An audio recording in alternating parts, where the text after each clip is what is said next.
విశ్వతో భృత్వా.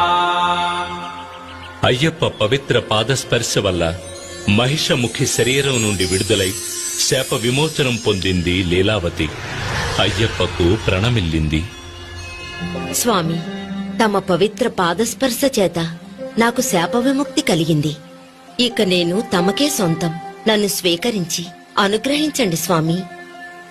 నీ కోరిక నెరవేరదు. ఈ అవతారములో నిత్య బ్రహ్మచారిగానే నేను ఉండబోతున్నాను. అయినా ఒక్క అవకాశం ఉన్నది. నాకు ఒక ఆలయం కట్టబడుతుంది. అప్పుడు నా దర్శనానికి లక్షలాది భక్తులు వస్తారు. ప్రతి సంవత్సరం నా భక్తుల సంఖ్య పెరుగుతూనే ఉంటుంది. ప్రతి సంవత్సరం కొత్తగా భక్తులు నన్ను మొదటిసారి దర్శించడానికి వస్తారు.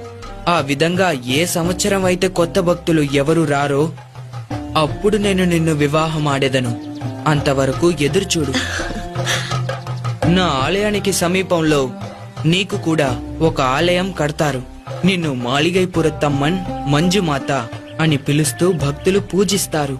నా దర్శనానికొచ్చే భక్తులు నీ ఆలయానికి వచ్చి నిన్ను కూడా దర్శించి వెళ్తారు. నాకు సమీపంలోనే ఉన్న నువ్వు ఏ సంవత్సరం కొత్త భక్తులు ఎవరూ నన్ను దర్శించుకోవడానికి రాలేదో తెలుసుకోవచ్చు. అంతవరకు వేచి ఉండు.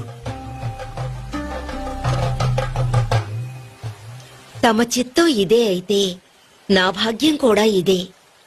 తమకు సమీపంలో నాకు ఓ ఆలయం కట్టించి నన్ను కూడా భక్తులు దర్శిస్తారని గౌరవాన్ని కల్పించిన దేవా, మీకు ప్రణామాలు.